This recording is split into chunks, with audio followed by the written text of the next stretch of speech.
sino may alam sa mga ibang salita na ang bati ay gawis awat ka?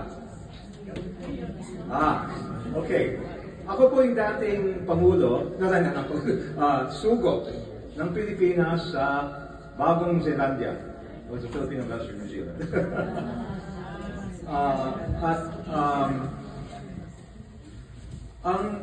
Isang magandang gawa, practice. Pasensya na, medyo paluktot na. Kasi po, okay, isa pang hamon natin.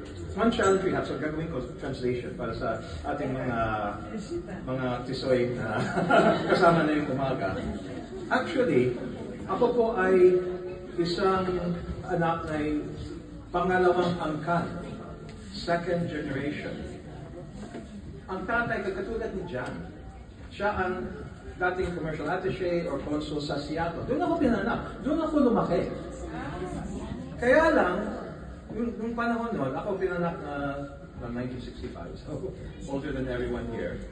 Wala kaming Philippine language school. At isa pa ito okay. Bakit? Yung tatanong iba, ang nasa calling card ko ay nakalagay Jesus Ricardo.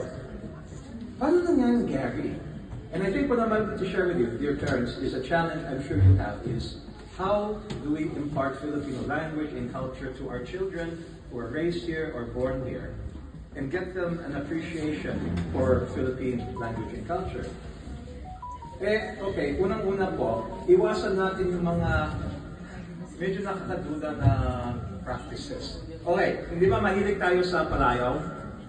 Nickname. I'm sure, friends, you know, Philippines, we all have like these nicknames which have nothing to do or hardly anything to do with our baptismal or formal names.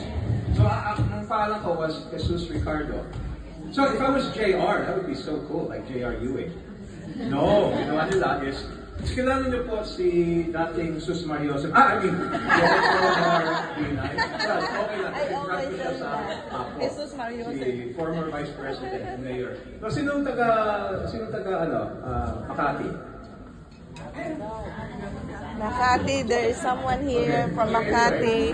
So ginawa nila, or what they did was, they made a nickname from Jesus Ricardo, so JR. So the usual nickname from Zucamta, Jesus is Jesse.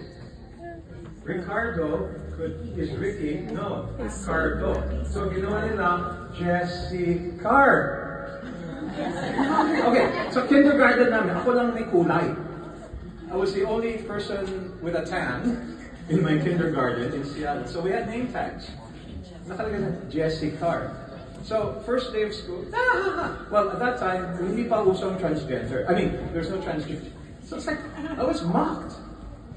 So be careful, don't name your kid like Bubot or, baka may Bubot dito. What the hell's a